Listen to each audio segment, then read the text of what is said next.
This is the Montana film, projected exactly as it was photographed. The objects are moving against a 25 to 28 mile an hour wind. This is the film in double frame or slow motion. A slight bounce in the movement of the objects as well as the tower is perceptible. This is due to the handheld camera. The film, analyzed frame by frame, shows the movement of the objects to be horizontal and steady. We will now vary the action and size of the objects and also stop the action from time to time for your study. We have just made a jump cut in the film to an enlarged size and reversed the action.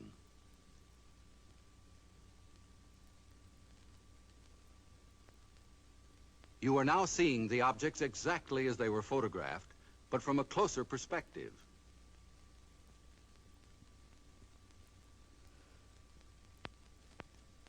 Analysis reveals that the objects are not balloons, nor any kind of known aircraft. The images are very different from those produced by any kind of birds at any distance. The shape, brightness, speed, rectilinear path, steady motion, and separation rule out various forms of optical atmospheric mirages or cloud reflections. Comprehensive analysis has eliminated meteors and other known natural phenomena. The possibility of airplane reflection has been carefully studied and ruled out.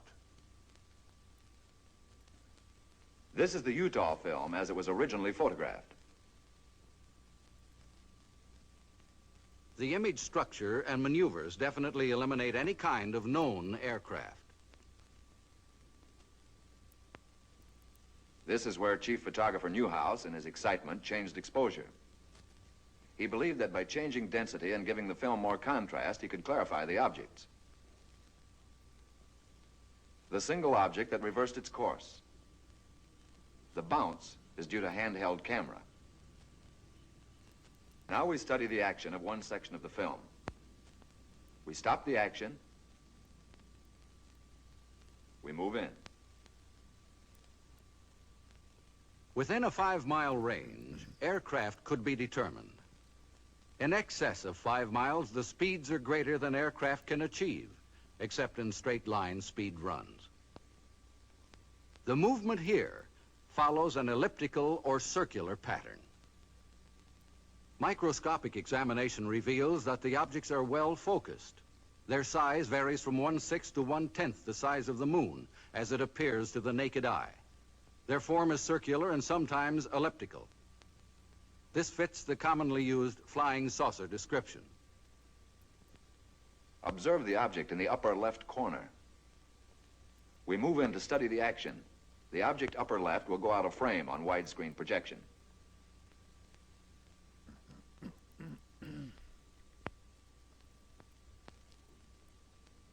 Observe the motion of the two objects upper right as we rock them back and forth.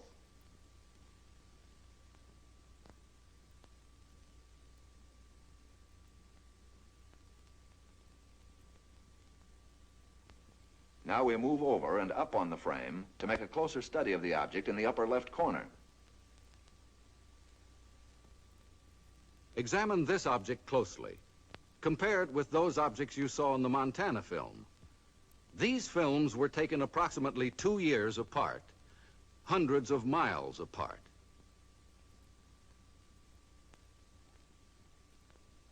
We drop back to the original perspective and resume.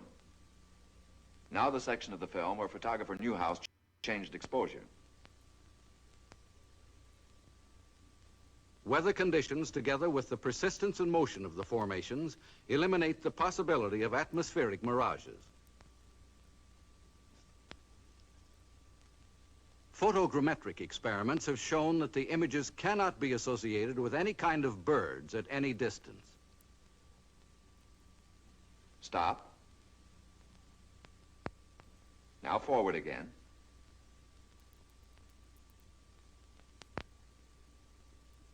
Stop.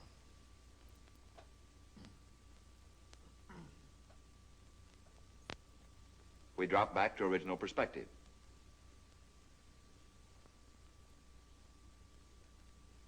Now, once again, and for the last time, the Utah film. The objects cannot be associated with any known balloon observations. For the last time, the Montana film.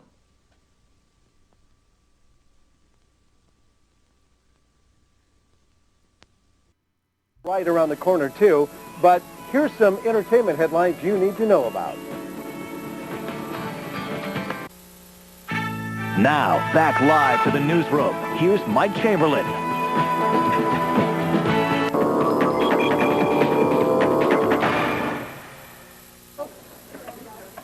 Tonight's video of the day comes to us from South Phoenix. Jeff Woolwine took this home video of something rather odd in the sky. The black object appears to be about 8 a.m. one day last week when it swoops and moves all over his apartment complex, and he lives near 40th Street and Baseline. At first, we thought it was a black plastic bag, but Jeff says that it was the size of a Volkswagen, and it holds its shape the entire time that it is on camera. Absolutely silent. No heat from it. I think the reason why some people might have not noticed it is because it didn't make any sound. It was very silent when it was cruising. So if indeed you know what it is, why don't you visit us on www.azfamily.com and let us know what it is. It's a big mystery over the skies of Phoenix again. Happy birthday to Ted Kopp.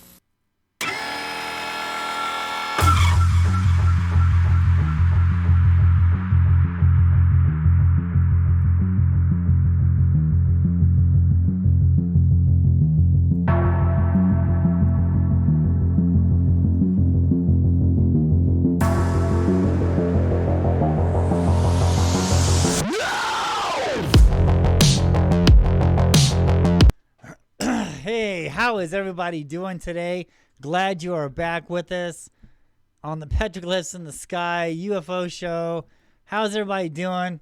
So glad you're with us. Welcome or welcome back to the show.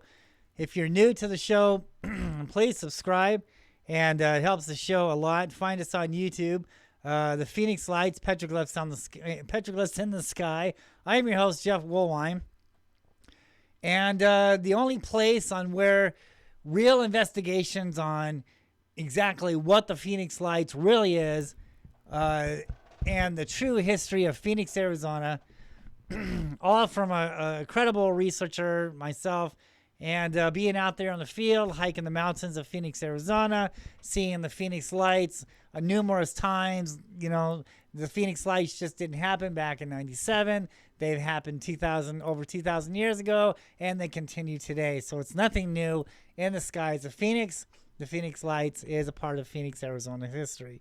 You won't find us any other information but here on this show. And thank you guys so much for tuning in. And you know what? So there's been some kind of, I don't know if you want to call it disclosure or not. I don't really consider it disclosure. I just think that the government is now trying to come out and say, well, you know, everyone's seeing these things in the sky, so we're going to come out and we're going to talk about this new document, unclassified pages of, they don't call them UFOs anymore. Hello. What are they? UAVs or UAPs? Is that what it is now? Unidentified flying phenomenon or something. I don't know. We're gonna get into that today. We're gonna talk about it, and we're gonna break it down. And so we won't read the whole documents, but we'll just break it down and kind of give you my thoughts on this document that they released finally. But first, let's get into the announcements. Okay, so Vulture City Paracon Part 2 out there at Vulture City Mines in Wickenburg, Arizona. Come out there and check out the Vulture City Paracon Part 2. Yours truly will be out there doing a first ever UFO sky watching event. We're going to be doing ghost hunts. There's going to be lots of great speakers out there. And come on down. Let's do a meet and greet. Let's talk about UFOs. Bring your books down. I'll be doing autographs and stuff. And this is the first time ever. Not only are we doing a ghost hunt out there, but we're also doing a first time ever UFO sky watching event hosted by yours truly. I'll be out there conducting the UFOs, and hopefully we'll get to see some lights out there, or who knows what is going to happen. But yeah, I've been getting stories out there from Jane Marie Yates that they are continuing to see things out there in the skies. So yeah, we're going to go out there. We're going to hunt down these UFOs, going to hunt down these ghosts, and we're going to find out what's going on. So come on out here, October 8th, 9th, and 10th, 2021. 2021 this year, Vulture City Paracon Part 2, Vulture City Mines out there in Wickenburg, Arizona. Come on out here, get your tickets fast because they're going to go quickly. These tickets are not going to last. There's going to be some great speakers out there. I know that you're going to love it. We had a great time last event, and it was awesome. Okay, I'd like to talk about my other YouTube channel. I'm also a ghost hunter. I'm not only a UFO investigator for the Phoenix Lights, UFO ambassador, but I'm also a ghost hunter. And so I have a YouTube channel called Haunted Encounter Adventures. Please subscribe to that channel if you're into ghosts and paranormal stuff and seances and things like that. This is the channel that you want to check out. And the Haunted Encounter Adventures. Find me on Facebook also. Become a member there on my group. And share your ghost stories with me. I'd love to see it. Share your ghost videos or ghost photos. And it's a place where you and other people can interact on ghost stories and share their experiences. Haunted Encounter Adventures. Please subscribe to my YouTube channel and become a member at the Facebook group also. Okay. The Phoenix Lights, Petroglyphs in the Sky, Landscape for the Spirits, True Stories, Myths, Legends, and UFOs over Phoenix. Written by yours truly, Jeff Woolrine, right here. And this is 15 years of research on the Phoenix Lights. I was born and raised here in Phoenix, Arizona. I'm a native. I've been seeing these things in the sky ever since I was a young lad, playing catch football with my dad out there in the front yard, looking up, there's an orb in the sky, seeing these lights in the sky. So I've been growing up with these UFOs, these creatures in the sky all my life. So I'm not somebody that just came in from another state. I'm born and raised here in Phoenix. My mother, she loved the Native American cultures and stuff, so I was always brought up in that type of environment. We sat down with many Native American chiefs, and they used to draw me kachinas, and it was really great. And we went to all the museums and the arts, so I was brought up into this culture, into this way of life. And when I found out that not only do we have strange things in the skies, but we have strange markings carved out there by the Native Americans on the rocks in the Phoenix in the mountains of Phoenix, I had to put the two and two connections together, and and that's what it was. That's exactly what I proved. I proved that the Phoenix Lights has been here before in Phoenix, not only in 1997, of course, but prior to that. This was part of Arizona's past, Arizona's history. And the Phoenix Lights has always been visiting this valley, especially a mountain called South Mountain. And the Native Americans called it Mount Sepoa, Mountain of Mercy, because all the Native Americans from all different kinds of areas used to gather here in this valley, here in Phoenix, Arizona, and watch the Phoenix Lights at South Mountain, and watch all these other what the Mayans call Quetzalcoatl, the flying serpents. Yes, that's if Quetzalcoatl was carved up there on South Mountain. And I've seen them. I videotaped them many times. Those of you who have been following me on my past shows and following me for these last 18, 20 years or so, you know that I've seen these flying serpents. And yes, there are flying serpents carved on the mountains of Phoenix. And, it's really interesting because, the answers have always been there. The answers have always been there. And yet still people are still trying to figure out what these things are. I was going down this path. I was going down this road thinking, spaceships, alien technologies, little gray men from Mars, and believing people when they say, oh, I've got an alien in my closet and things like this, right? So I'm believing that stuff, right? Until I started really looking into stuff, and all the evidence and all the credibility was taking me down another road. And once I started realizing what these things were and seeing them firsthand up close, look at that flying spider, that thing that I just showed you, that video of the day. That thing flew right by the window, and that thing was alive, and it was changing shape. And when you zoom in on the thing, it looks like it has skin. So, this is not a craft that we're dealing with. This is not this technology. It's not a spaceship. These things are living entities, living creatures. And so we're gonna talk about that, and we're gonna show how not only I've been watching these things, but these black helicopters and white airplanes, and somebody else is out there watching these things.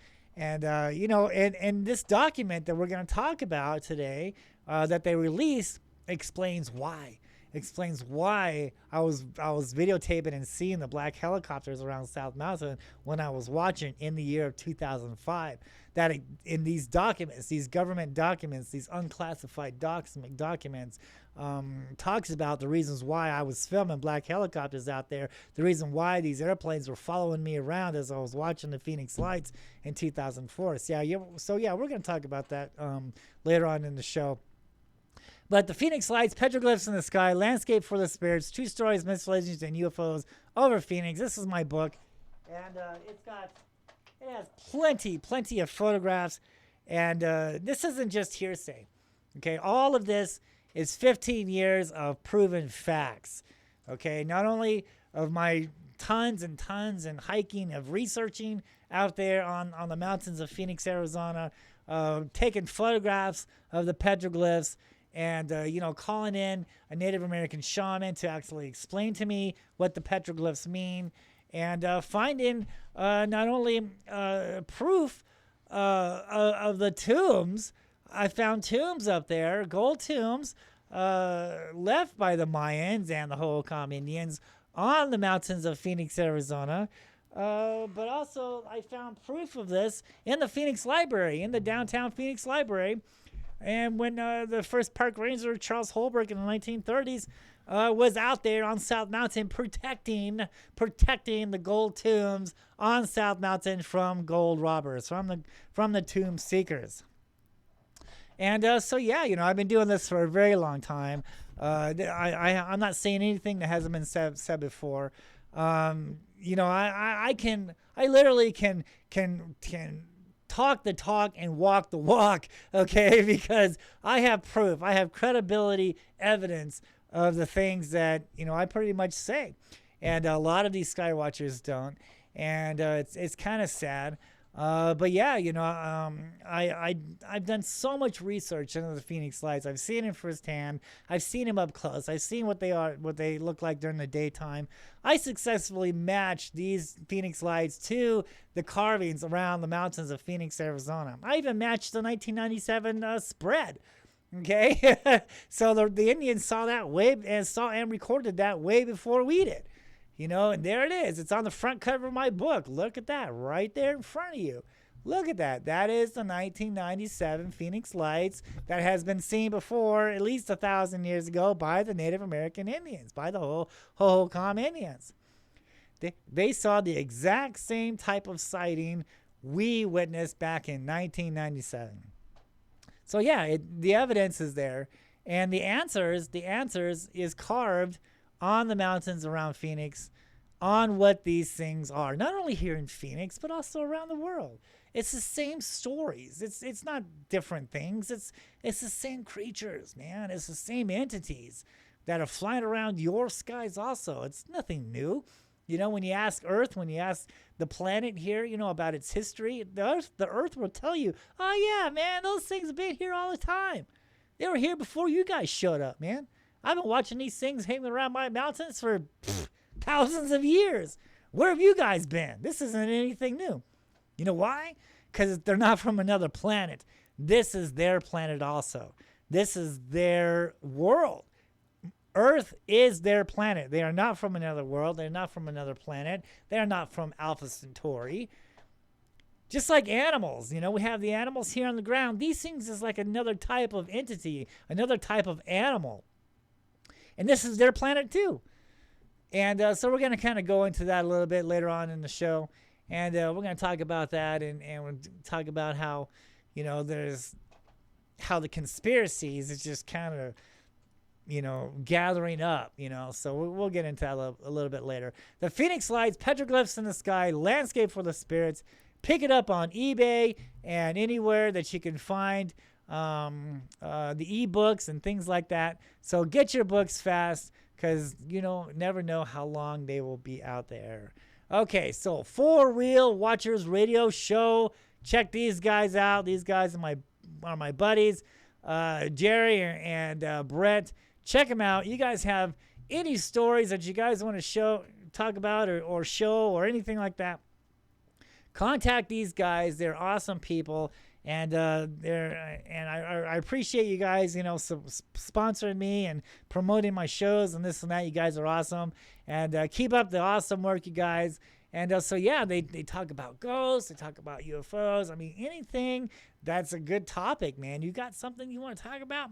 Contact these guys, get on their show, get the word out. Don't be afraid, and let's have a good time. All right. For Real Watchers Radio Show. Boy, I always have a hard time saying that. All right, let's get into it. So recently, the government has come out and supposedly declassified some documents here. Now, you know, I really thought that it was going to be a whole long page. And, I mean, if there's more than 8 pages, then someone please send me the link, because I only found 8 pages of this, and it looks like that there was a 9th page, but it's been cut out. So who knows if that's another conspiracy going on, if that's another cover-up. They only let us know so much. I don't know. Anyway, all I'm saying is there was a number 9 there, but it's gone. Okay, so they stopped calling these things UFOs. Let's get into this.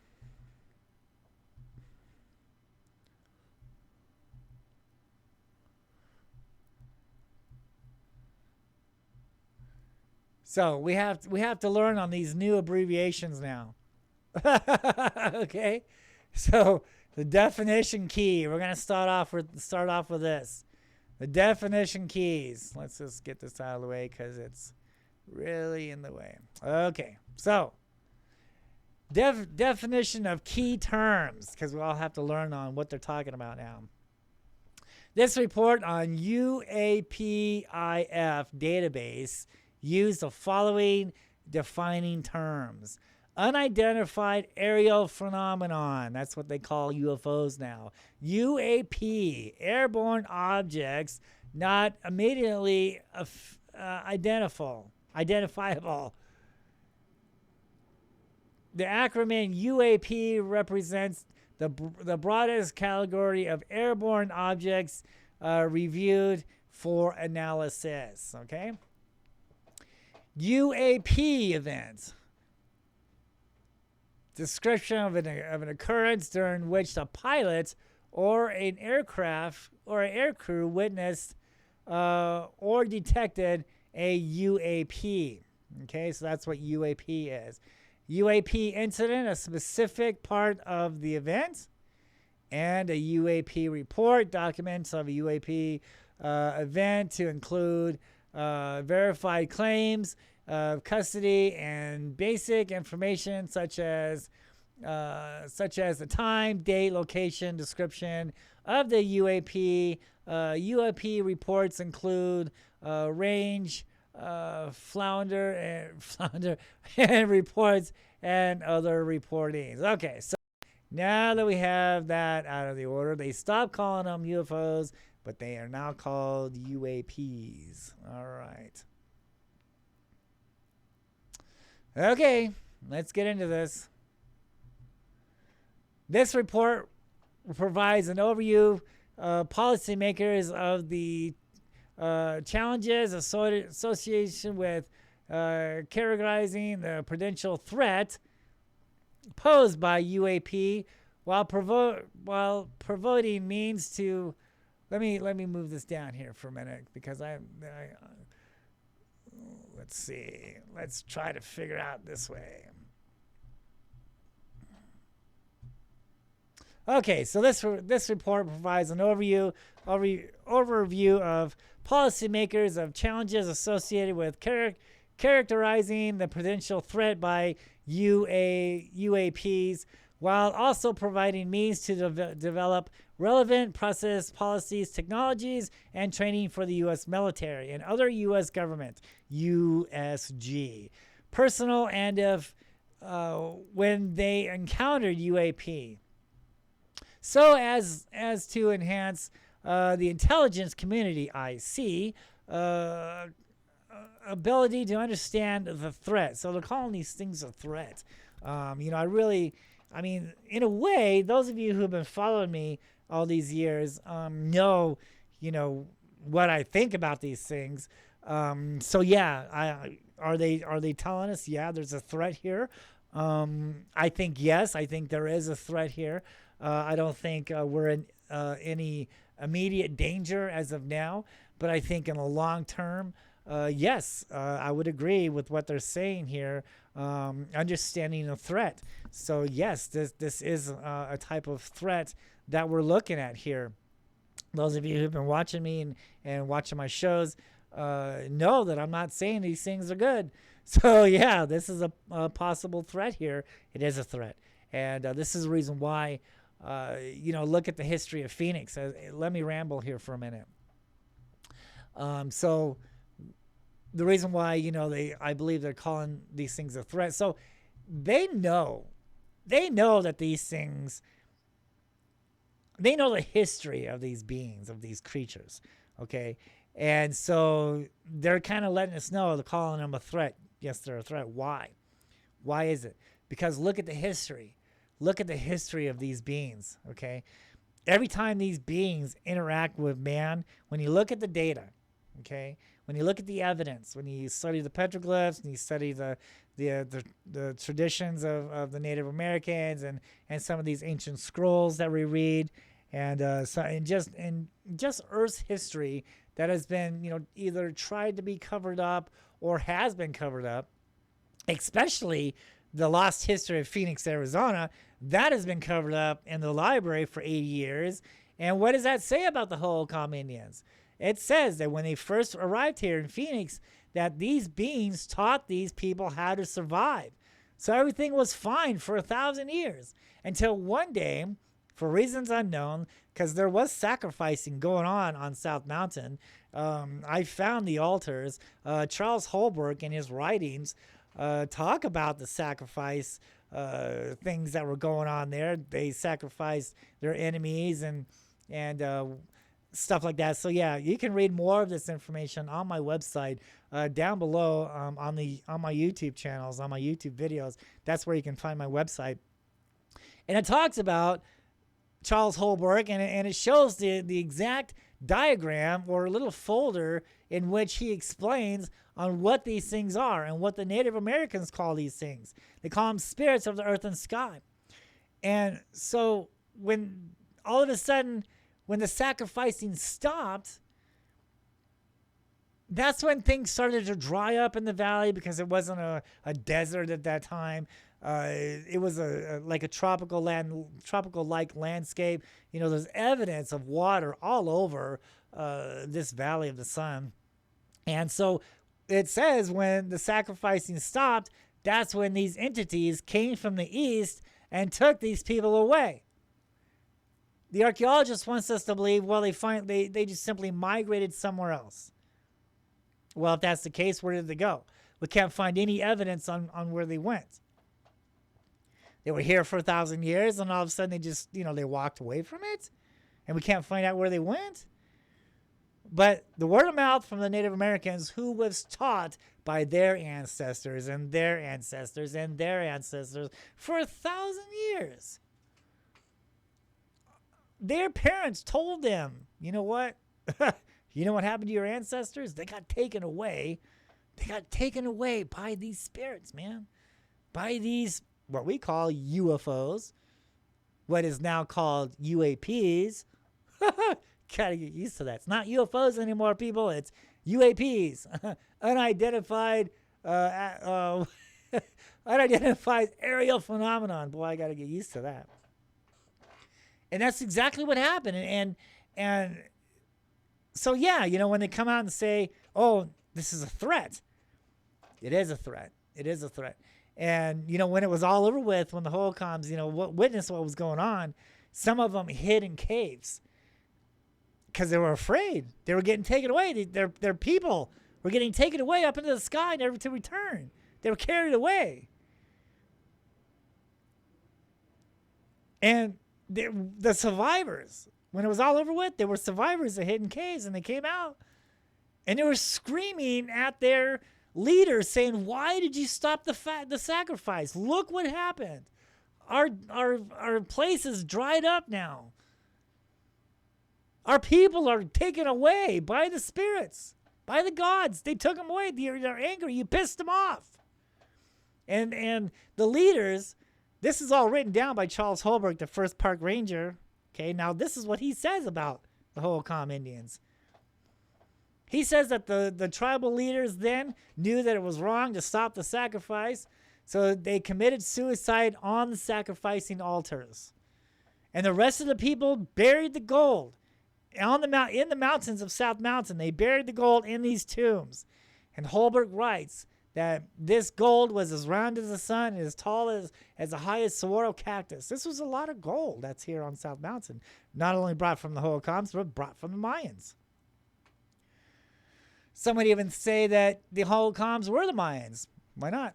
I could go with that because, back then, Arizona was part of Mexico. So Arizona wasn't always, like Arizona. This was part of Mexico. So sure, they migrated over here. What did they do? They followed the Phoenix lights to this valley. They followed the lights, just like I did, to South Mountain. And so they buried the gold, and they vowed never to come back to this valley because they knew it was a threat. They knew these things was a threat. They said that if they're going to continue to live in this Phoenix, Arizona, to live in the Valley of the Sun, then eventually they would have to go back to war with these spirits of the earth and sky. So they put a curse on this land, vowing never to return here, never to live here again, because there was a curse here. And they packed up and they went back to their hometown. They went back to their land, Mexico. They stopped off at Casa Grande, now known as the house. They taught the people there how to build canals and how to make structures. That's the reason why they call it, Casa Grande, Grand House. There's still a monument still built out there. Casa Grande. And they stayed there for like a couple years, and then they ended up going back to Mexico. But they never came back to Phoenix. Why? They never came back to this valley because it was a threat, man. They knew that these things in the sky took their people away. It was a threat. So yeah, the ability to understand the threat. Let's get back to it. The director, UAPTF, the unaccountable official for insurrecting the timely collection and consideration of data on a UAP. Describing this report, currently limited primarily to the U.S. government reporting of incidents occurring from November 2004 to March 2021. Data continues to be collected and analyzed. Is that interesting? Is that 2004? Hello? Oh, what? Are you serious?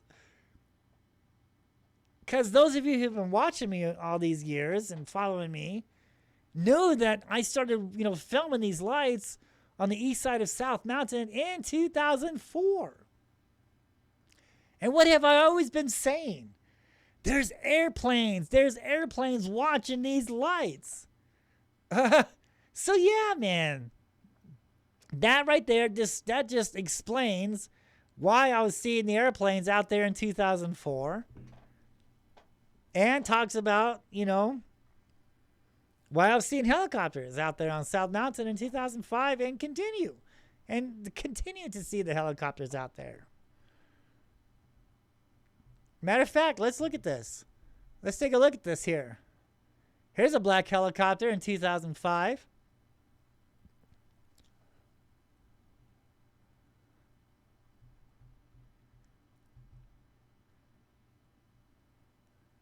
So a few days prior to this,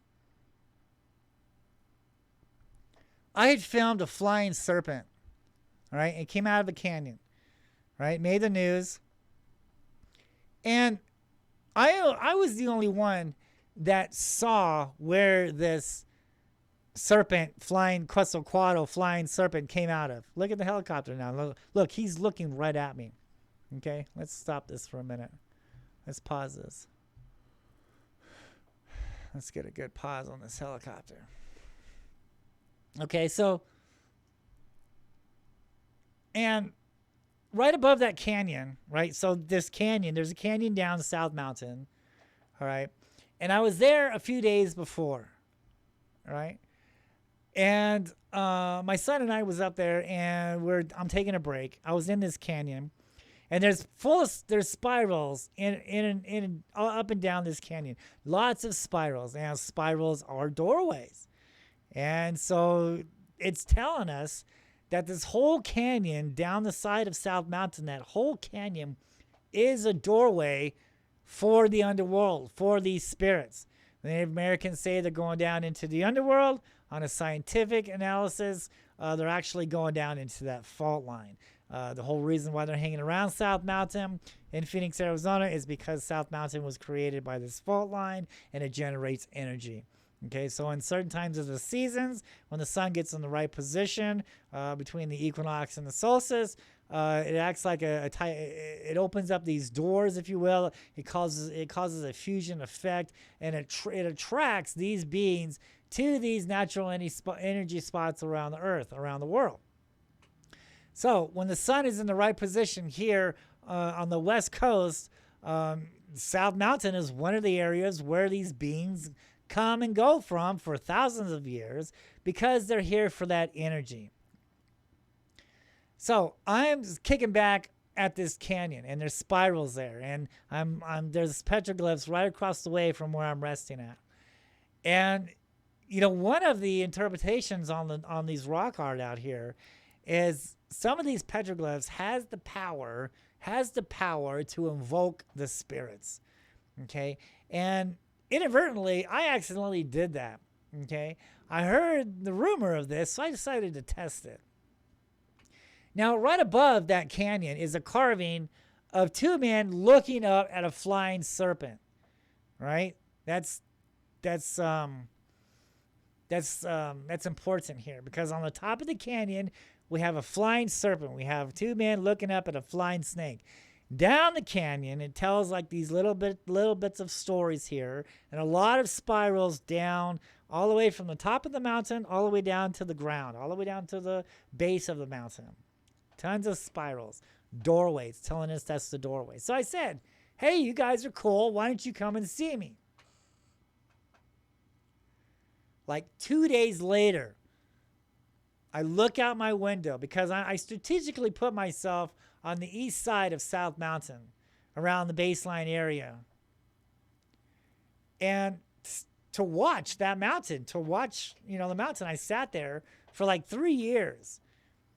And I was getting some incredible things. And I learned about the doorways that was out there. And I learned that this canyon was one of the doorways. And so I'm watching the mountain. I'm getting my son ready for school. I'm constantly going to the kitchen window. I got my camera set up, got my chairs set up. I'm ready to go. I'm watching the mountain. I'm doing my research. And I just happen to look up, and lo and behold, this huge serpent, this red and black serpent, comes up at the top of that canyon, right there where the petroglyphs were, where the guy's looking up at one, came out of that canyon, up into the sky about 1,000 feet, and then came over the apartment complex. I've got all this on video, right? I videotaped all of this. You can actually see on how he's walking in the sky. This thing was clearly alive. This is not technology. These are living creatures here, living entities, living beings. And so he's up there, and then, I grabbed my kid, I grabbed my camera, I went outside to greet him. My son's going to the bus stop. I'm out there in the parking lot filming this thing right over my head. Lo and behold, what happens next? I hear 2 little white airplanes.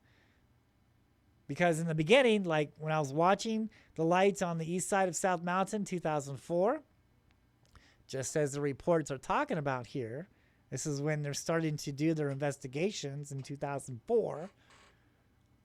I'm out there watching the lights, and there's airplanes up there in the sky. And as soon as these lights would appear right over this power plant on the east side of South Mountain, it would appear over that energy source. These airplanes would zoom in down after them. Now, I was thinking maybe that they were there to investigate them. Somebody else is watching what's going on. I'm watching them. I'm filming it. They're watching it. But no. It seemed to me that they were shooing them away. They were trying to get them out of the area. And that's exactly what was going on most of the time.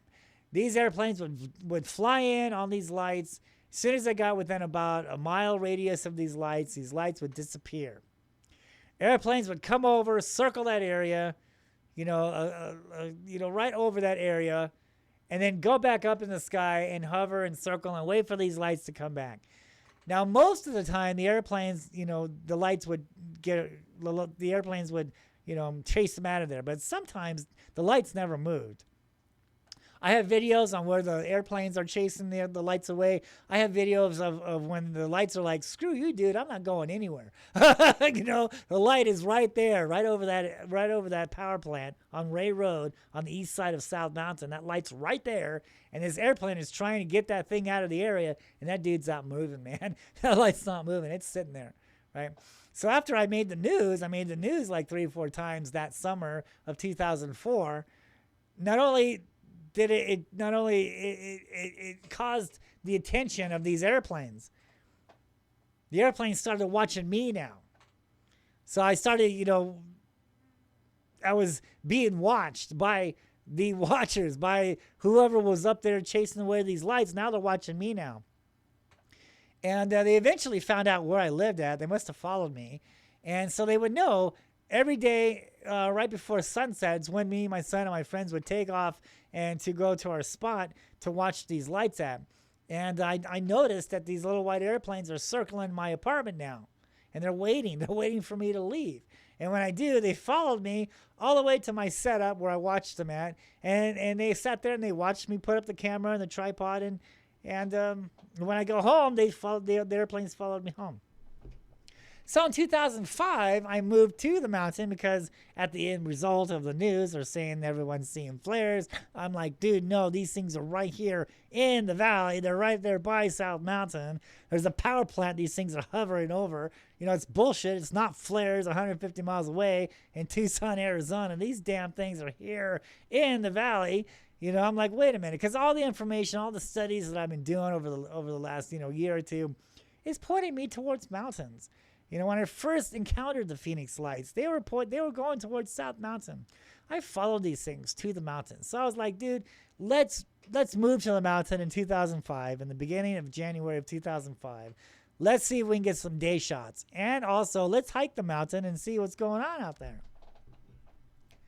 And so that's what I did. In 2005, I strategically put myself about a mile away from South Mountain on the east side, and I watched for 3 years. And I tell you what, I got some incredible stuff. All right, and that video that you saw in the beginning of that flying spider-looking thing, that video of the day, that was one of them. You know, I mean, it was crazy stuff. That's when I learned that it's not technology. It's not, you know, aliens. It's living beings. It's a living creature, right? And so my point was, so I'm back to the serpent. So, and the serpent's up in the air. And then lo and behold, 2 little white airplanes come in. And it scares that thing. And it takes off over, it goes over Phoenix. And it goes down around, it goes north. It goes down probably around, you know, like Camelback Mountain or Piosto Peak, whatever you want to talk and call that mountain now. It used to be Squaw Peak, but now it's Piosto Peak. So it went down over there in that area. My point was that I was the only one that witnessed where that thing came out of. So I took that thing to the news, all right, and I verified the petroglyphs. You know, I'm the first one in history to ever match these beings in the sky, these creatures in the sky, to the Native American rock art. And once I took that video to the news, and they aired it. About a few days later, this helicopter starts coming around the mountain. All right, this is my window. This is my window here. Okay, and there's South Mountain right there. And I noticed that he was kind of checking me out. And if you notice well, later on, now look what he's doing there. He's just kind of hovering there. See, and there's the mountain right over there in that area there. Well, a little bit more to the right. You'll see it here in a second. That's where that serpent came out of. Now, from there, I was kind of watching like 4 or 5 doors. I call them doorways out there. The rock art that has the spiral doorways, and I'm watching these things come and go from the mountain out there in certain spots, and I call them doorways. So I was watching like 4 doorways. Now, this helicopter here, he went to 3 or 4 other doorways that I had no idea about. Like, this is one of them. You know, he's kind of hovering over this doorway here. All right, look at that. Look, he's like pointing right at me. Let's examine this footage here for a minute. Okay.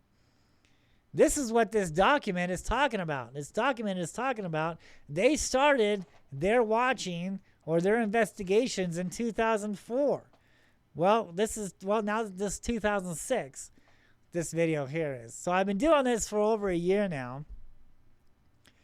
And the serpent came out in 2006. This happened just like a few days after it made the news.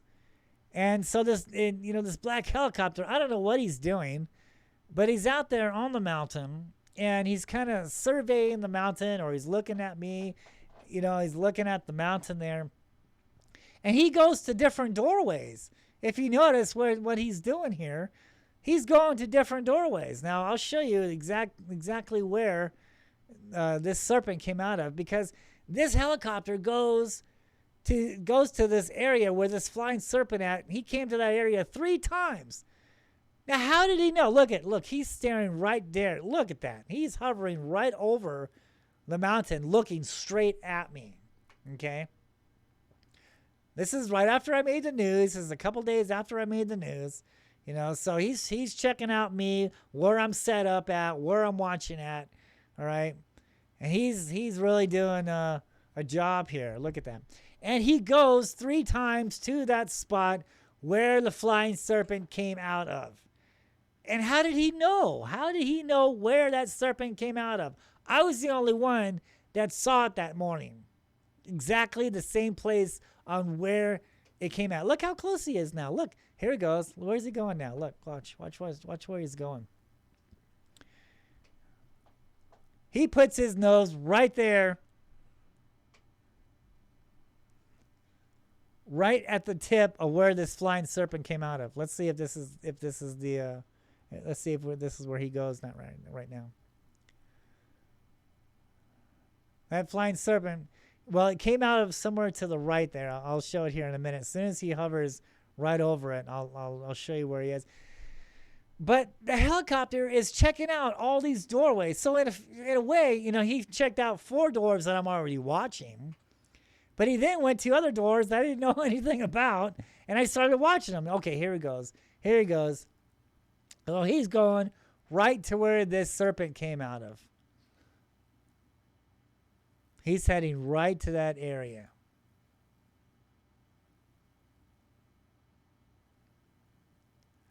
Right here. Right there. Right there is where that serpent came out of. See that canyon there right below him? You see that canyon? Look at that. He knows exactly where that thing came out of. What the hell? Look at that. He's looking right at it. That's the exact same spot where that flying serpent came out of. Now, how the hell did he know that? Now he's taking off. He's cruising around now. Let's watch him. And what is he doing? And this is why this document came out. Because they started this in 2004. And they've been watching me, you know, ever since. And they continue to watch me even to this day. I see the helicopters and the airplanes that are circling my house.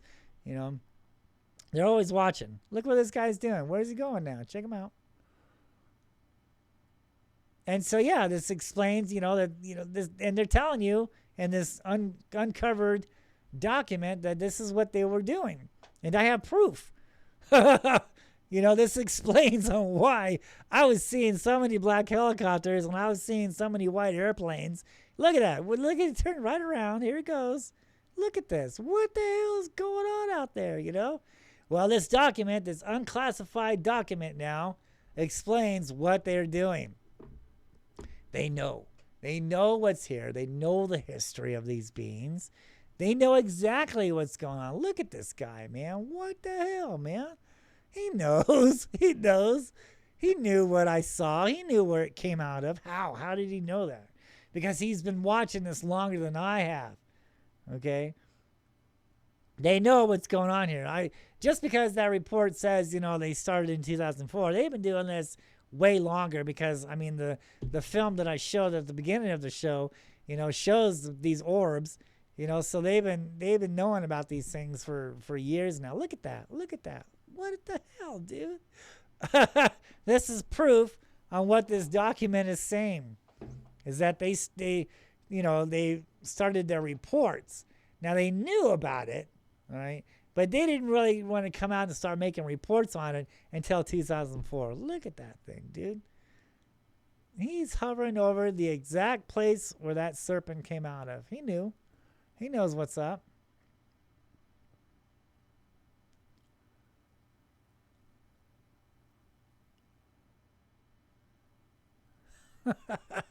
Is that crazy or what? This is what you want to look for. Spirals on mountains and strange activity from the airplanes and the helicopters, man. Circling around, checking out stuff.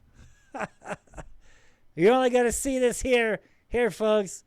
The Phoenix Lights, Petroglyphs in the Sky UFO show. Make sure you subscribe to my YouTube channel, because you won't see any of this type of evidence anywhere else. I was doing this stuff way before UFO Hunter Show and way before Ancient Aliens. Look at this now. Look what he's doing now. Now he's just sitting there. He's just sitting there. He knows where I'm looking at. He knows. And if he's got binoculars, then he knows that I'm zoomed in on that guy, man. I'm filming him. I'm filming him from my window. Yep. That's exactly what's going on here. He's out there. I don't know what he's doing. Maybe he's just letting me know, look, we're watching too. You know, he's telling me, because look, he knows I'm filming him. He knows I'm watching. He's got to see me in the window with my big ass camera. So he's got to see me. And look at that, right over there in that area. Right down over there. That's the hot spot for these beings. There's major petroglyphs out there, major spirals. Yeah. So that explains on this document here.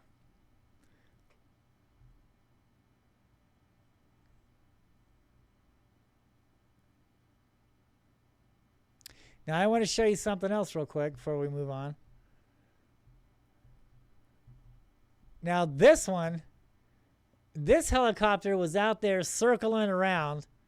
I want you to look at the time. Okay, 5:20, all right? Oh, my bad. Let's back up here.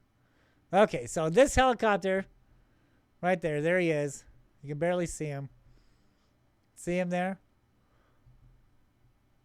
So this helicopter was hanging around South Mountain, hanging around this area. He was just kind of hovering there. And by the time that let me back it up. By the time that I saw him out there and I jumped on the camera, he had left that area and started to come right at me. Now, whenever he left, watch the time. It's 5:09 p.m. Okay, and that helicopter was circling out there in this spot, out there around this certain area of South Mountain, and then he comes right over my apartment. Watch this, 5:09. Here he comes. He was quick, so I had to jump on the camera quick. There it goes. He flew over my apartment. 5:09, 5:16. Now look at this. Look what occurred here. Look what happened. He was out there watching that mountain, hovering over that exact same spot when I witnessed him, when I saw him, and then by the time I jumped on my camera to start filming him, he took off and went over my apartment. And like 10 minutes later, this creature comes from the exact same area, the exact same spot on where he was watching. Now, I think watching the airplanes and the helicopters and stuff, I think that when the energy starts to build up around these doorways, around these emergence points, around these spiral vortexes, if you will, I think you're able to see them. I think the government has a type of way to see maybe the energy or something build up in that area. Maybe through infrared or something like that. Because I noticed some of these white airplanes, they had these black domes on their belly, like a type of camera or something. And I noticed that these helicopters sometimes would show up before or after these things left the mountain. And I really think that they were able to have some kind of camera or sophistication technology or something to watch that mountain and see the energy build up. Or they'll hover over that area, and they're able to see what is about to take place there. They see the energy start to build up in these vortexes, in these spiral doorways, in these emergence points for these beings of the earth and sky, for these creatures. Because they're literally coming and going from this mountain out here. And the helicopter clearly knew it. He knew something was going to happen out there. He must have saw the energy building up, and these things are smart. If you're on the mountain, then they won't come around. They'll come about a mile away from you, stuff like that. If you're right there at the door and they want to go into that door, then they'll find another door. They'll go somewhere else.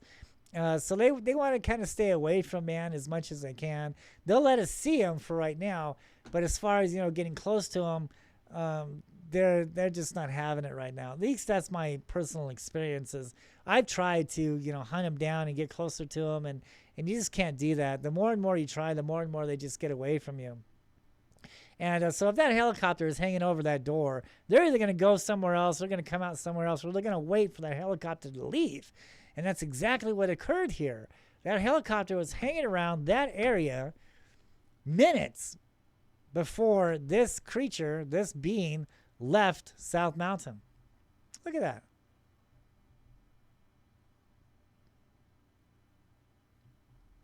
So that explains them saying, the government reporting indications occurring They started November 2004 until the end of March 2021.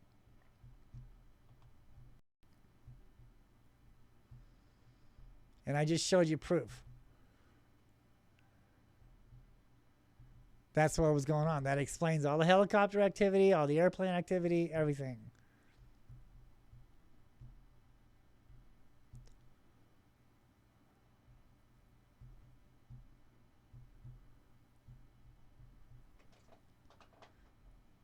Assumptions.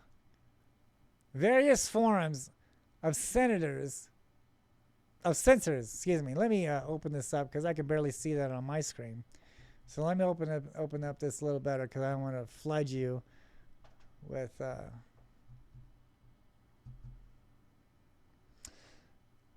assumptions. Various forms from sensors that registered UAPs generally operate correctly and capture enough real data to allow essential assessments. But some UAPs may not be attributable to the sensor anomalies. Okay, so that's saying that sometimes they can pick them up, but other times they can't. So, and they say the sensors. Didn't I say earlier? Didn't I just get done saying, look, they have some kind of technology, some kind of way of knowing when energy is going to build up on the mountains and when something is going to occur there. And they don't want to attract too much attention to that area, but they'll send in a little spy plane. And yes, there's airplanes up there waiting. They circle South Mountain all the time. They wait for, to see if anything's going to come out of there. And the helicopters will come right in there, and they have these sensors, Now some of them pick up that type of energy as it starts to build up, or if it's going to close or something. Yeah, I believe that. And it tells you right here, forms of sensors that registers a UAPs, unidentified aerial phenomenon. UFOs. I got to get used to saying that now. It's not UFOs anymore. It's UAPs, okay? And so, yeah, they have some kind of technology, the government does, on how either, just to pick them up or know when they are going to appear in some areas, such as South Mountain and Phoenix, Arizona. I just showed you the helicopters flying around that area.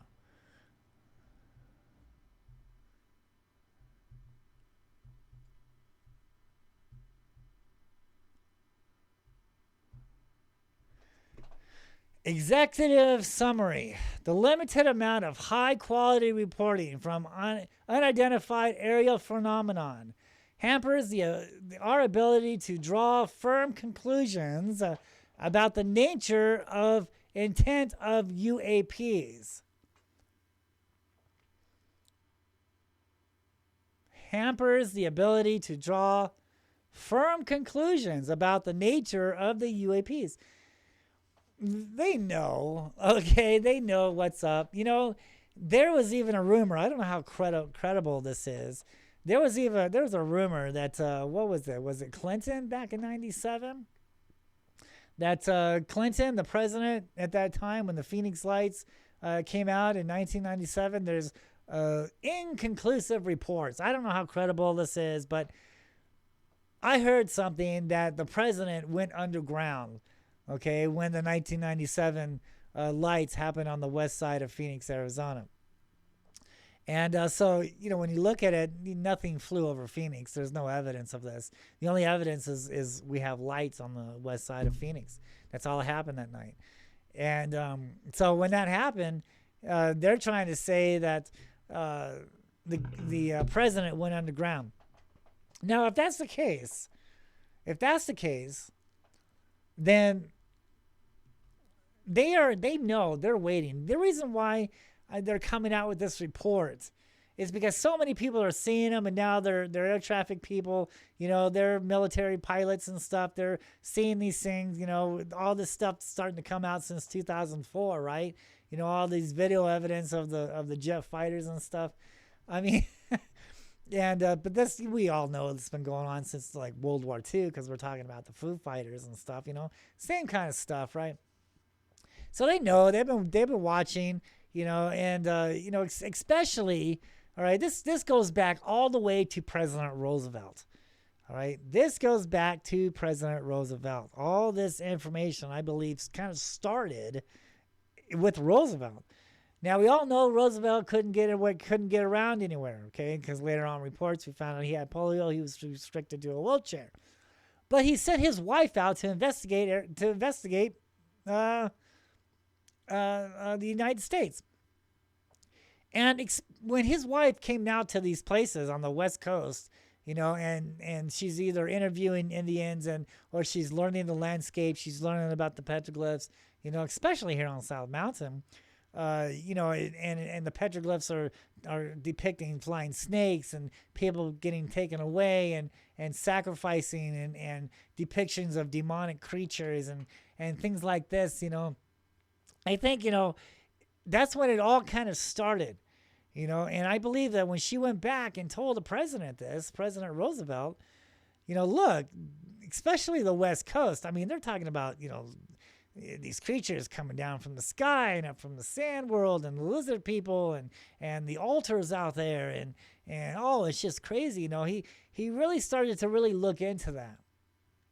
And during the Depression, he organized the CCC, the Civil Conservation Corps.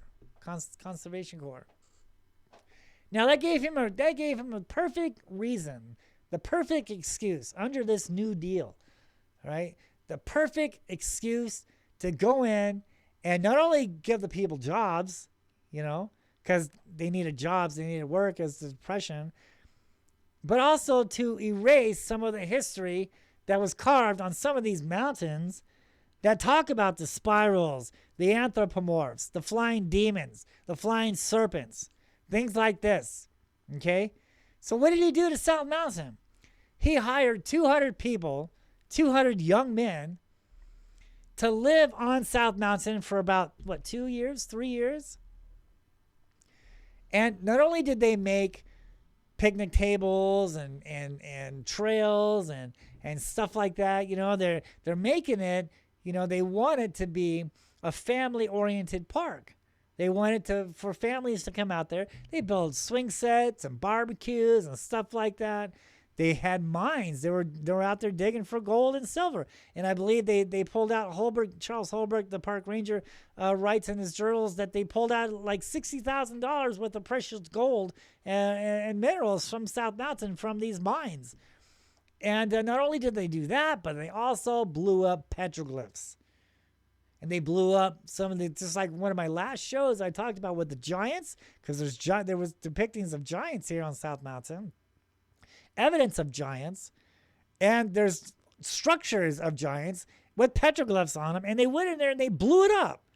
Now, my last show, when I talk about the giants, I show you exactly what they destroyed. Now, why are they blowing up these boulders with petroglyphs on them, but they're leaving these other boulders alone? They're not blowing these things up looking for gold or looking for, silver or precious metals or something like that. Man, they're destroying the story. They're tearing up the story.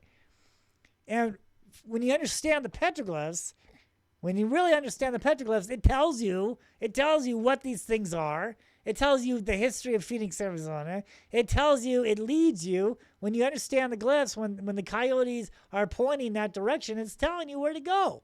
And most of the times it's telling you where a gold tomb is or a sacred burial site is located at.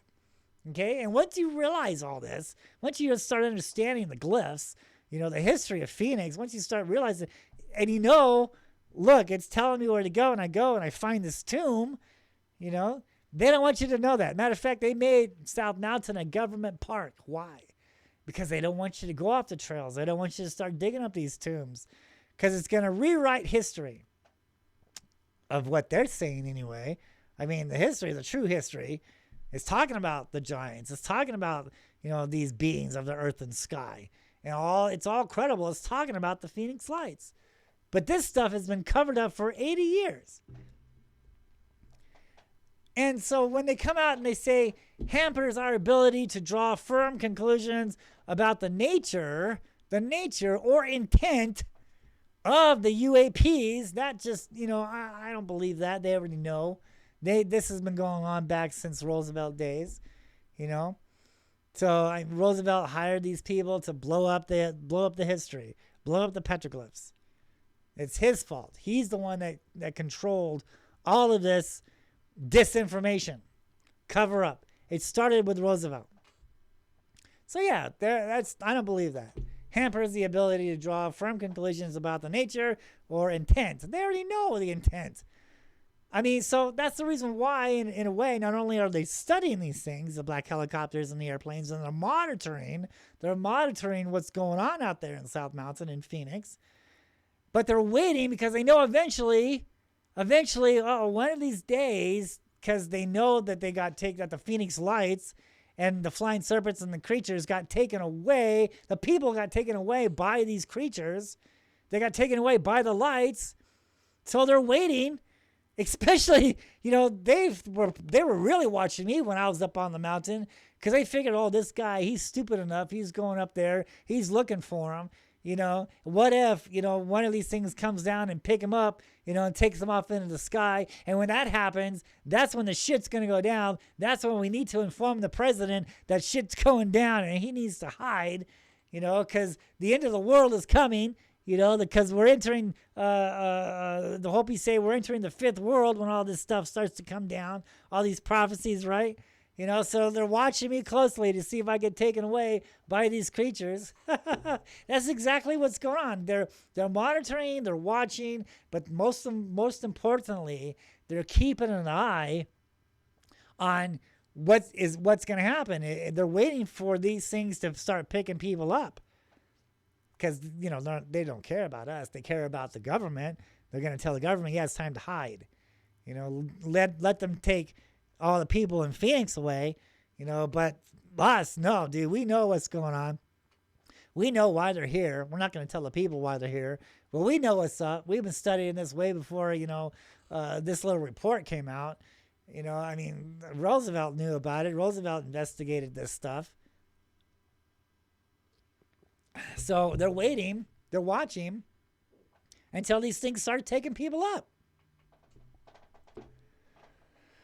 Unidentified Aerial Phenomenon Task Force, or UAPTF, considered range of information on UAP, describes the U.S. military and IC intelligence community reporting. But because the reporting lacks sufficient specificity, recognize that a unique, tailored reporting process was required to provide sufficient data for analysis of UAP's events. Okay. As a result, the UAPTF concentrated its review on reports that occurred between 2004 and 2021, the majority of which is still a result in this new tailored process of better capture the UAP events through formalized reporting.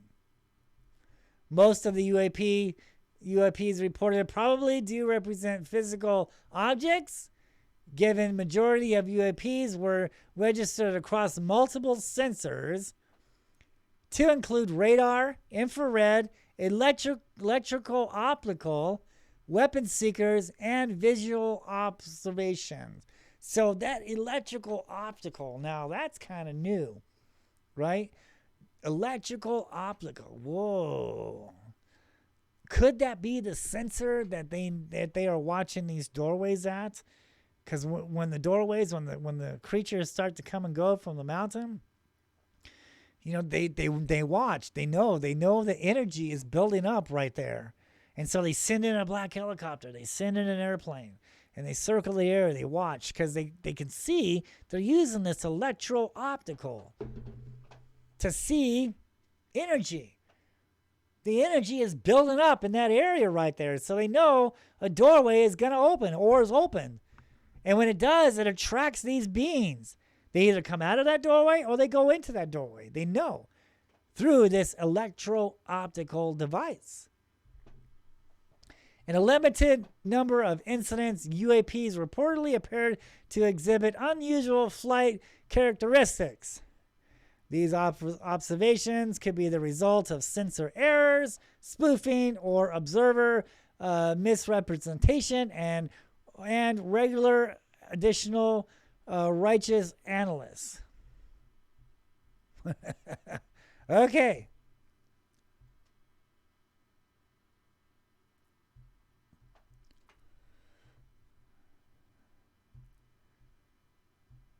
Let's move on.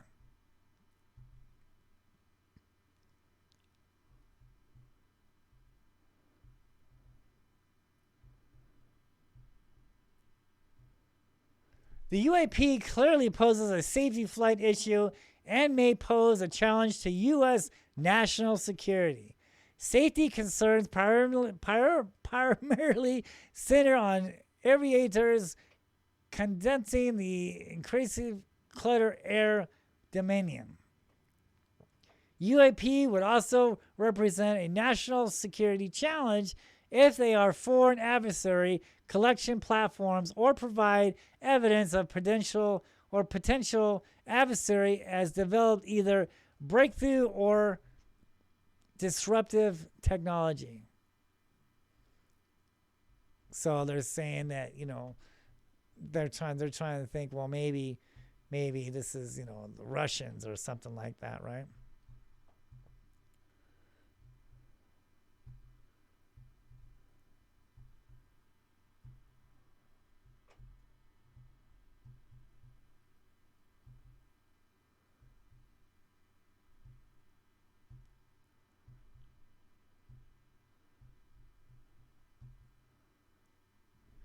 After carefully considering this information, the UAPTF focuses on reports that involved UAP largely witnessed furnished by military aviators and that were collected from systems we now consider to be reliable.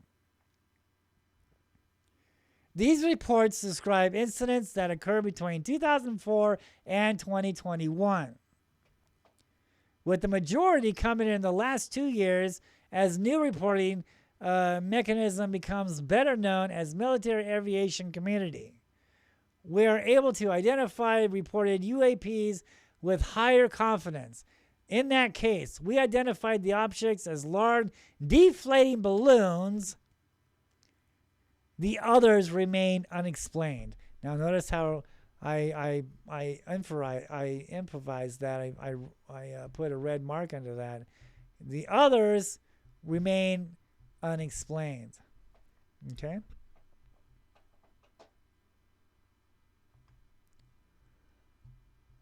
Let's move on.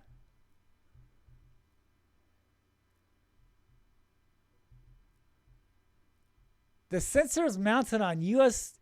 military platforms are typically designed to fulfill specific missions. As a result, these sensors are not generally suited for identifying UAPs. So they're just saying that some of these sensors on these military aircraft, they know what man-made objects are. They know what an F-16 looks like. They know what some of the enemy planes and enemy aircrafts look like. So that is, these sensors on these aircraft are programmed to detect only the enemy's aircrafts or 747s and stuff like that. So these sensors, these cameras, these radars, technology, if you will, is only looking for stuff that's been told. It doesn't understand. It sees this orb flying across the sky there, and it picks something up and knows it's there. We see it, the sensors see it, it knows, but it just doesn't know what it is. So that's basically all that is saying.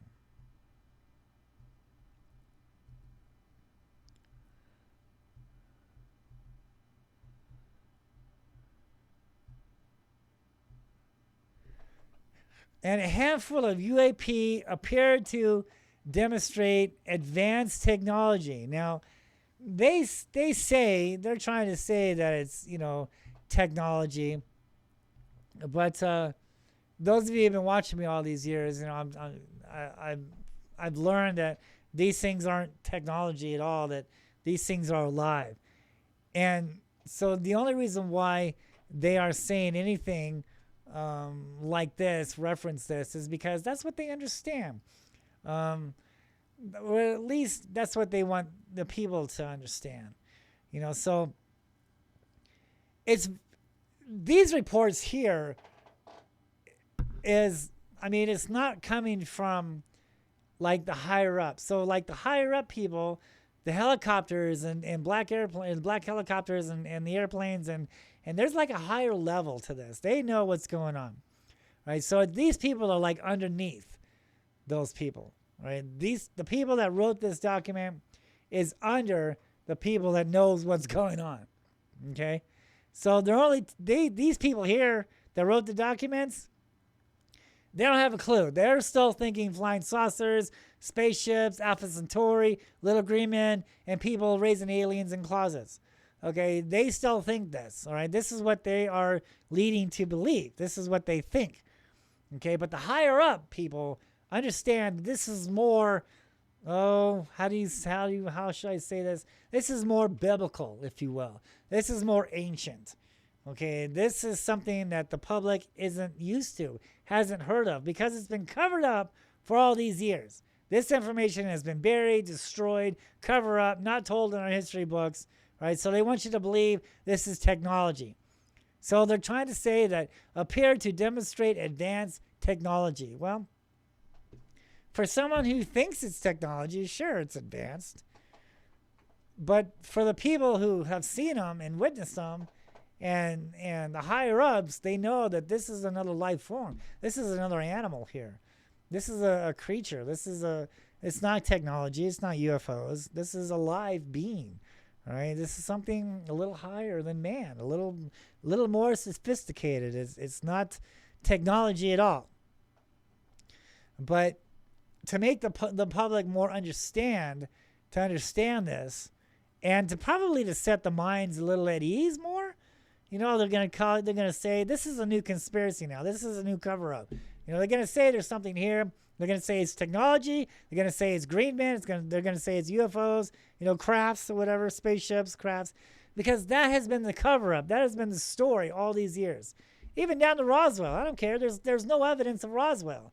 And when you really look at the facts here, when you look at the evidence here, you'll understand that it was a spy satellite meant to spy on the Russians. So they let that conspiracy go on UFOs. They used the UFO as a cover-up to actually to hide the fact on what was really going on. There's no evidence of anything extraterrestrial crashed in Roswell. I mean, it's all hearsay. It's people making books and trying to get famous. That's basically what it is. And you can't do that. If you're going to come out and say you saw a spaceship and something crashed, you got to have evidence here. All right? But when you really look into it, it wasn't anything to do with extraterrestrials. It was due to mankind's mistake. And this thing crashed, and it was a satellite, So they used the UFO crashing out there in Roswell as a cover-up.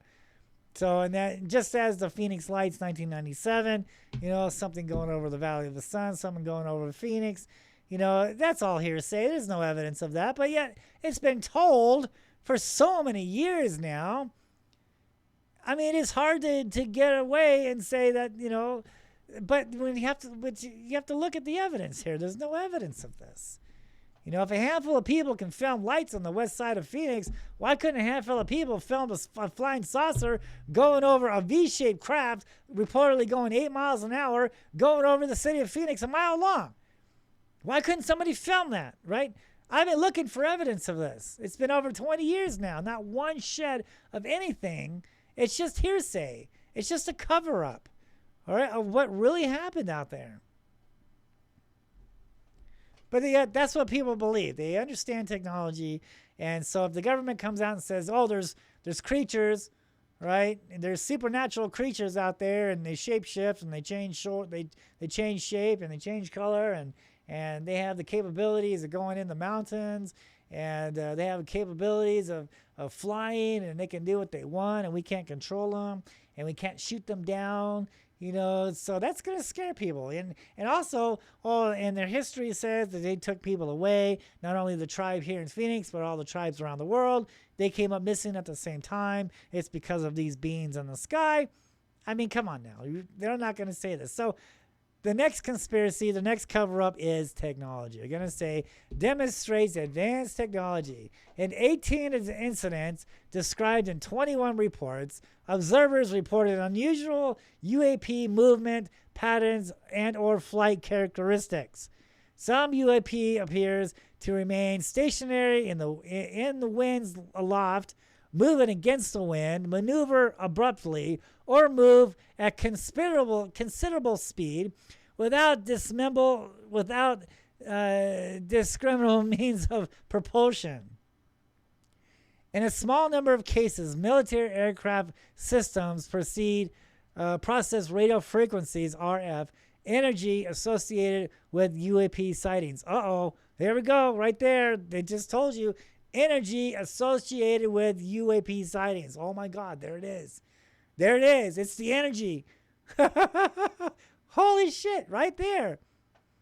Military aircraft systems processed radio frequencies, RF, energy associated with UAP sightings. Unidentified aerial phenomena, UFOs. For the energy. What I've been saying all these years. It's the energy.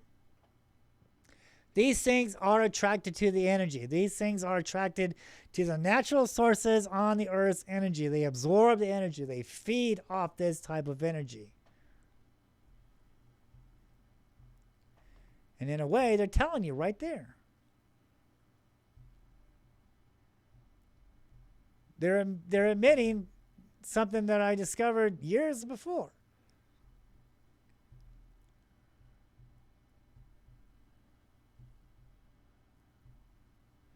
UAP probably lacks single explanations. Well, that's what they want to tell us. The UAP documented in its limited database demonstrate the array of aerial behaviors, reinforcing the possibility there are multiple types of UAP requiring different explanations. Now, let's examine that here. Let's break this down here for a minute. The possibility there are multiple types of UAPs. Now, what have I been saying for the last 20 years? There are different types of creatures, different types of entities. Okay? So, the mountain, on South Mountain, the mountain, like reading the petroglyphs, understanding the petroglyphs. One area shows petroglyphs of flying diamonds. About a mile down the road, a mile down from the mountain, petroglyphs now depict flying orbs. Another mile down the mountain, these petroglyphs are depicting crooked snakes. About another mile down the mountain, these petroglyphs are depicting flying phoenix lights, flying lights. A mile down the mountain, these petroglyphs are depicting flying serpents. So, it's the same type of... So we're human, right? But there's different races, okay? There's different beings, right? So they're the same type of kind of being, but they're different, right? Diamonds, snakes, orbs, lights, crooked snakes, wiggly lines, worms. All these crazy symbols we're seeing on the rock art out there on the mountains are UFO sightings, and they're showing these weird objects, these weird things. Not spaceships, but like worms and orbs and lights and crooked snakes and stuff like that. And it's different types of them. They're different ones. There's diamonds and serpents and snakes and orbs and lights. Possibly there are multiple types of UAP requiring different explanations. Well, I think it's the same kind of like explanation. Like they're all the same entity, but they're like different, you know? If that makes sense. I mean, because I mean, they're animals, they're creatures.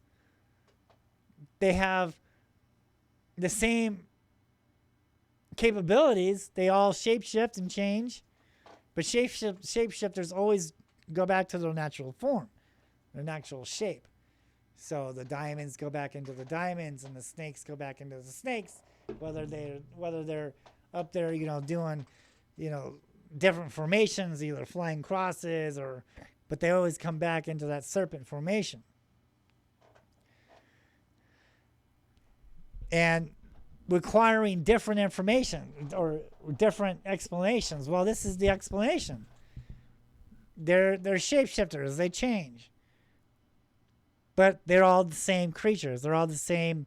They came from the same place or whatever. They're all the same. But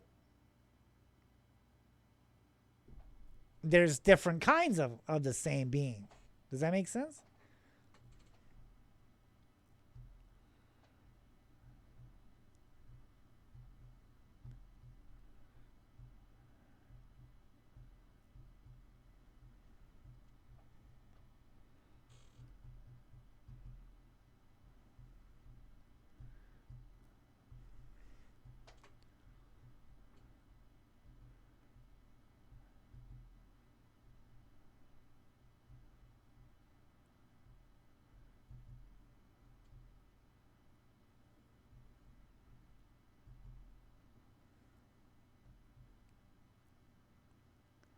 Okay, so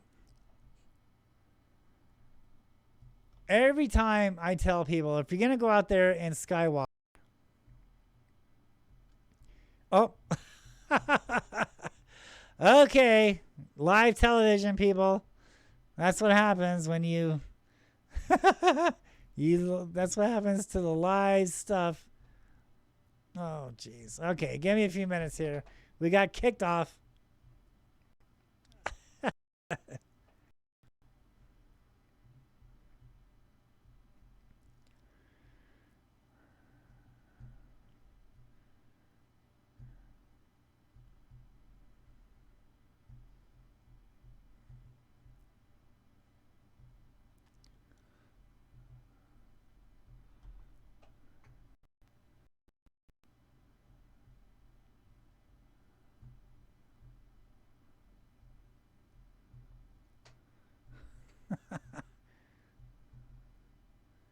Okay, so every time that I tell, you know, sky watchers, people that are going off there and filming things in the sky, or want to become a UFO sky watcher or a UFO researcher, you know, I always tell them, my advice to them is, you know, get to know the landscape of where you live at.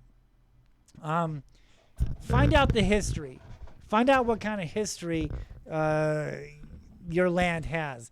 Find out if there's any Indian information there. Find out if there's any sacred mountains where you live at. Find out if there's any petroglyphs on the mountains out there. And look for spirals. Okay, look for spirals. Because spirals is the key, is the emergence point. So you want to look for spirals. You want to look for anthropomorphs, shape-shifting carvings. Okay, weird creatures, flying serpents, snakes, things that look weird. These animals, the animals that are flying in the sky with different direction of feet, anthropomorphs. That's the kind of stuff you want to look for. That is the source. You find a mountain like that, that is the source of where to see these UFOs or UAPs. Okay, that is where you want to go. Also, I can't say it enough. I can't stress it enough. If you're going to film anything in the sky, if you're going to start being a sky watcher, you must understand what man-made aircraft look like. You must investigate what airplanes look like. You must investigate how the anti-collision blinking lights flash in a pattern. You must understand the way balloons fly. You must understand the way birds fly. You must understand how trash flies. Okay, you have to investigate all of this. All right, you just can't go into this thinking everything is a UFO. Okay, there's explanations on a lot of stuff.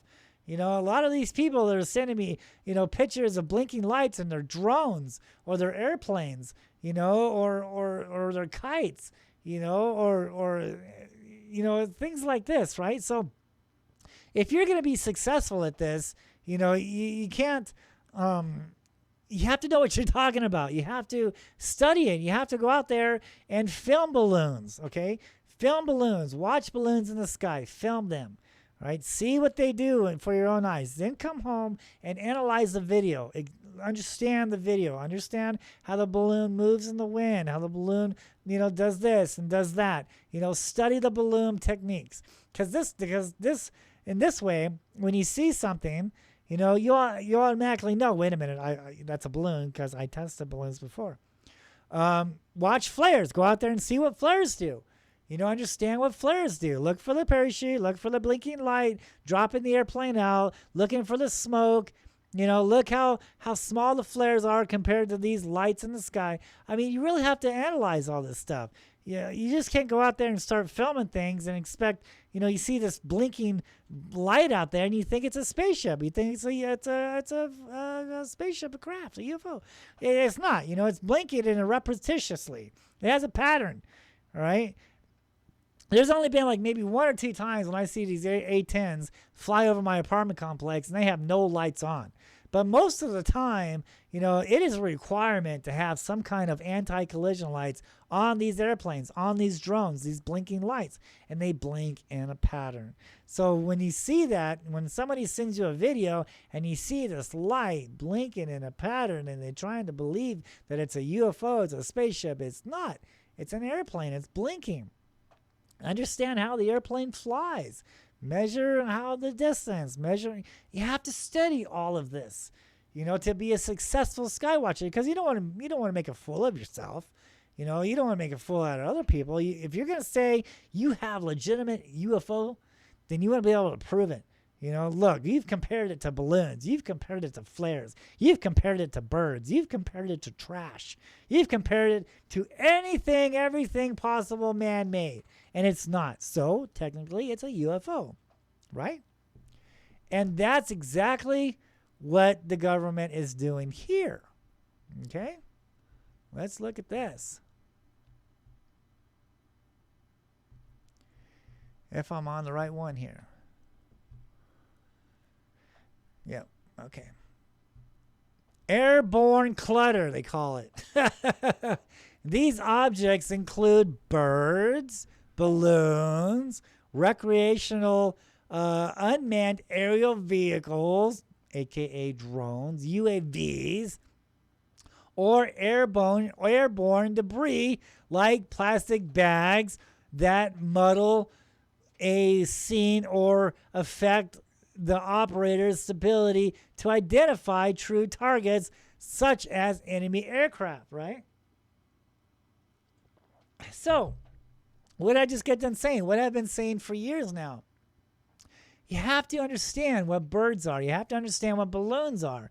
You have to understand what UAVs are. You know, drones, things like this. You know, that's exactly what the government is doing. You have to determine all this, you know, because then you want to be able to rule it out, you know. Natural atmospheric phenomenon. Natural astronomic phenomenon includes ice crystals, moisture, and thermal fluctuations that may register on some infrared and radar systems.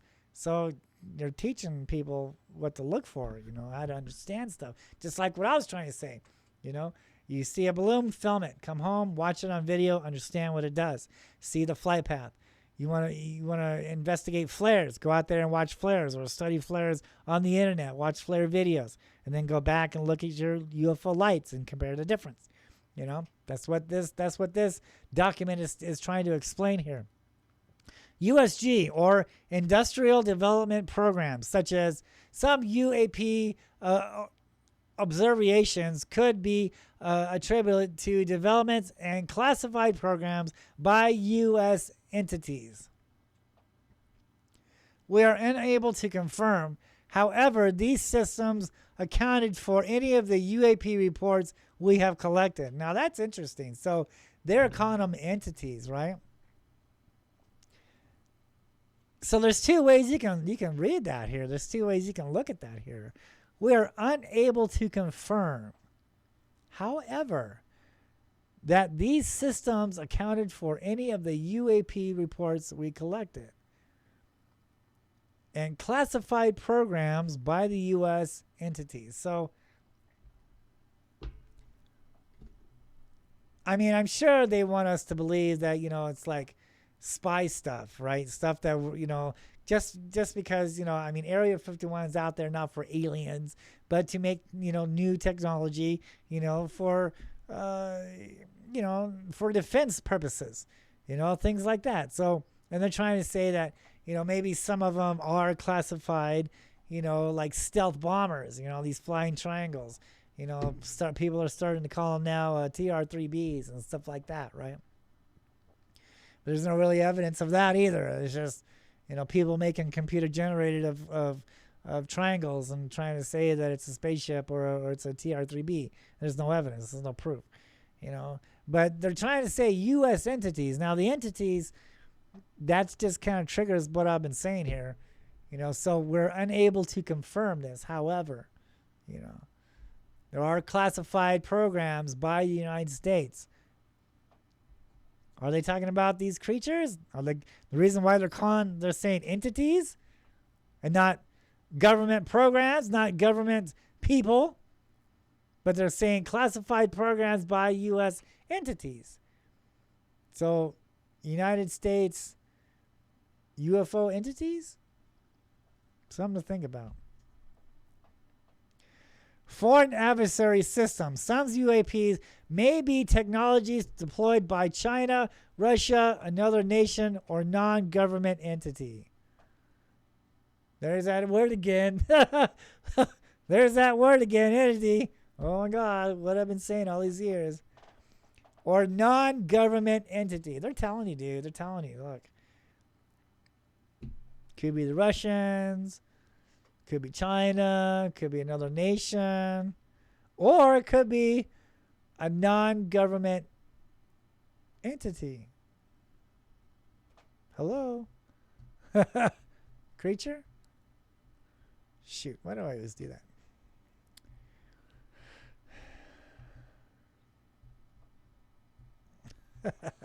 Okay, let's move on.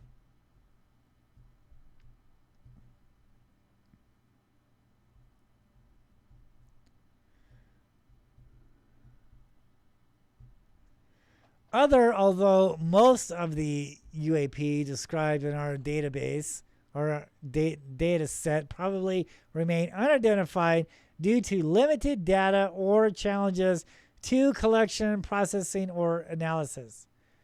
We may require additional scientific knowledge to successfully collect on, analyze, and characterize some of them. We will group such objects in this category pending on scientific advances that allow us to better understand them. The UAPTF intends to focus additional analysis on small number of cases where UAP appeared to display unusual flight characteristics or signature management.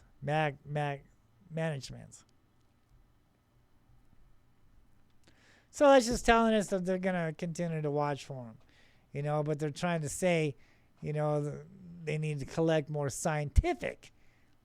Well, it's not scientific at all. What we're seeing here is not scientific at all. They're living creatures, living entities, just like what they were saying earlier before. They keep putting that entity in there. They're just like, read between the lines here,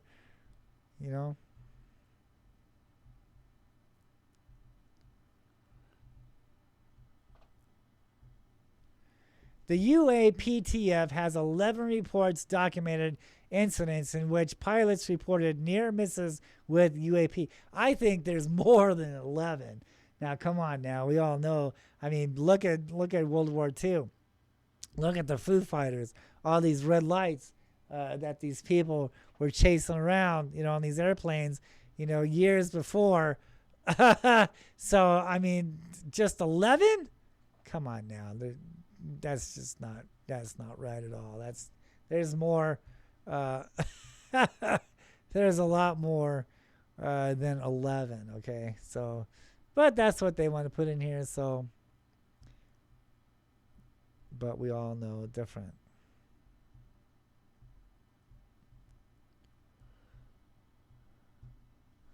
Potential national security challenges. We currently lack data to indicate any UAP are not a part of foreign collection program or interactive or of major technological advancement by potential adversary. We continue to monitor for evidence such as programs given the counterintelligence challenge they would pose, particularly in some UAPs have been detected near military facilities or by aircraft carrying USG, most advanced sensor systems. Now there you go. Look at that. So yeah, they are they're watching. They're hanging around these military installations. And especially I mean look at the evidence here. Look at the history of these things. So every time like there's a war that breaks out, there's a lot of UFO activity. We see a lot of UFO activity when war breaks out. And that's because they're waiting. They are waiting. They know, all right, that this fourth world, as the Hopis like to refer to, is about ready to end. Now, they don't know the time and date when everything is going to go down, but they know that it's getting closer. This is why we're seeing so many of them, because we're getting closer to the end of this fourth world and about ready to enter the fifth. Now, according to Hopi prophecy, according to the Hopi traditions and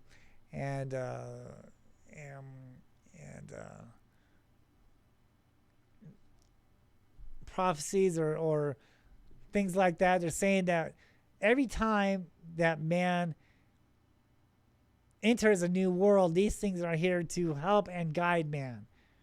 They need these beings in the sky from the ground, the beings of the earth and sky, for help and guidance.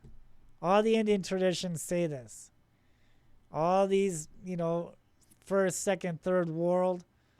And every time it leads to mankind's downfall.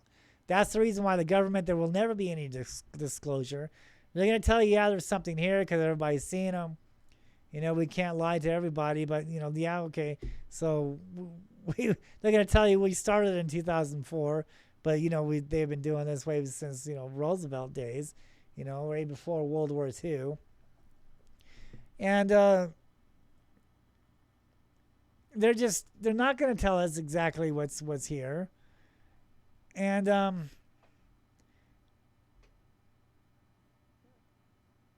they're trying to say that, maybe it's a part of some kind of, maybe China or Russia and things like this. But they don't have any evidence of this. And they're looking for scientific analysis. And I don't think they're it's not scientific. And so, yeah, they're hanging around these energy spots, especially around where like nuclear missiles are being stored at, So they're watching, they're waiting, they're watchers in the sky. They have their limitations also. So they can't come down and make contact with us, right? They have rules also. It sounds weird, but yes. Okay, they are on specific rules also. They just can't do what they want. They are still limited to what they are able to do here.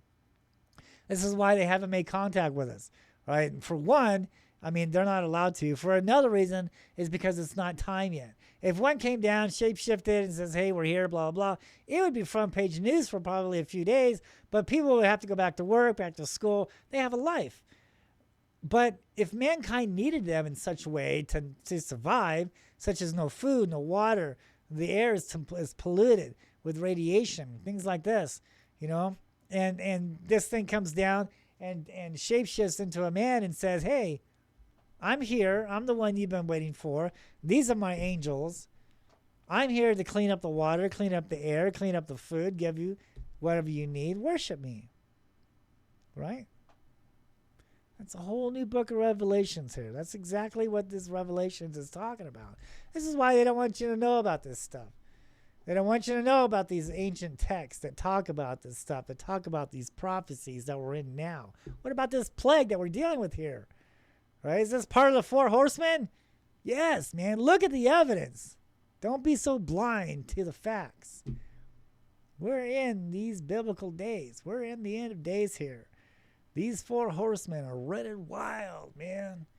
And these watchers in the sky are watching and waiting. They're waiting for the return of what's to come. They're waiting for this.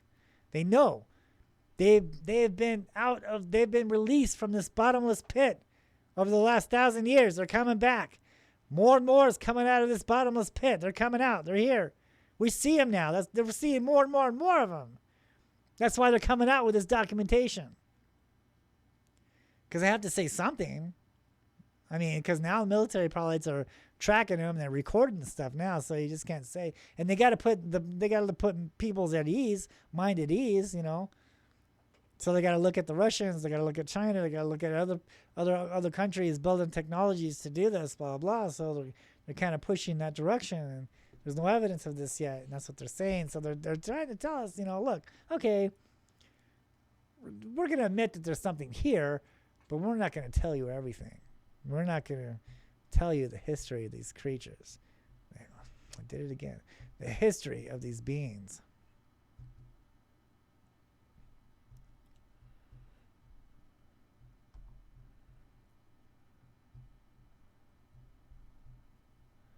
Okay, looks like that is it. Looks like that's it. So that's all that I could find here. So it's interesting, you know, because all this time, the information has been on these mountains out here. Okay? I mean, all the sightings has been out here all the time. Look at the man looking up at a flying diamond. That's not a kite. They didn't have kites back then. A man looking up at a flying diamond, a flying UFO. Look at that. All the information has always been here. It's always been with us. And when you start looking at the evidence here, looking at the prehistoric photographs, they tell you, look at that. What the hell is that? There is a guy waving to an orb in the sky. Hello, McFly. Oh my God. Oh, is that something that we see in the skies today? Is he waving to a UFO or currently now UAP? Come on now. Let's look at the evidence here. Let's look at Earth's history. Let's look at our past. And our past tells us that these things have been here before and continue to be here. The information has always been in our grasp. We need to look at all this data here and look at the evidence. Look at this. Flying saucers? No. Flying entities? Yes. Let's look at what's really here now. Let's examine the facts. Thanks for joining us, Heather. And my wife Pam, how's it going? Great show. Thank you. Thank you guys for watching. So that looks like that's pretty much it. And, you know, it's great that they're coming out and they're saying, you know, that, you know, they're acknowledging. Of course, I think they've always done that, right? I mean, even like the Project Blue Book and things like that. I mean, they always try to come out, but then all of a sudden it just gets scratched. Everything gets erased. So, and from the documents that I received, it looks like there's more. I mean, I only received 8 pages, and it clearly looks like 9, you know. So I don't know what happened to the other pages, but look at the evidence here. I mean, look at the carvings, look at the drawings left for us to understand. We have people looking up at things above their heads. All right, it's the exact same stuff that we are seeing in the skies today. All right, all this stuff, all this, what the Phoenix Lights is, all of this information is in the mountains of Phoenix, Arizona, and probably in your area too, where you're seeing UFOs. Now look at the history here. Look at this crazy stuff, okay? Look at this one here. This right here is on South Mountain, right? Now, I have seen this. I saw this creature in New York when I was living in New York. I saw these 4 spheres, and they're going counterclockwise. They look like jacks, okay? And then I come out to Phoenix, Arizona. I'm up here on South Mountain, and lo and behold, look at all the debris. Look at this. See what the CCC did? They blew all of this up, all right? But they left this petroglyph here, thank God. And it shows the exact same sighting that I saw in New York during the time of 9/11. Now, look at these paintings here. See the orbs? And what has this done? This was from, what year is this? 1561. Look at the orbs. Now, look at this one here. Look at the jacks.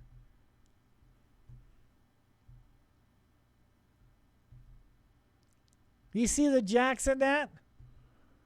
The flying orbs and the crosses with the spheres on them? Look at that. And then look at the petroglyph. Do you see the resemblance here? This stuff has been going on. This has always been in our Earth's history. And they're trying to tell us, well, we just have unconfirmed knowledge of these things. Man, bullshit, dude, look. They're telling us. They didn't have video cameras back then. I mean, the Indians did best they could to explain what's here. And then the 1539 people, or whenever this was carved, I mean, they had paintings. And they're trying to tell us, look at this. Look what we saw in the sky.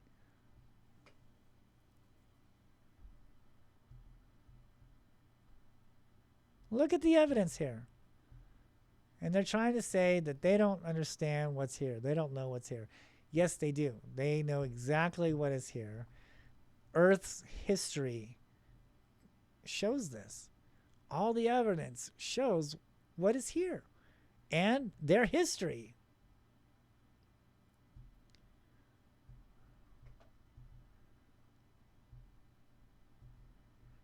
Now they come out with this document. Well, at least they're coming out with something. Thank you guys so much for watching. That's going to be the end of the show.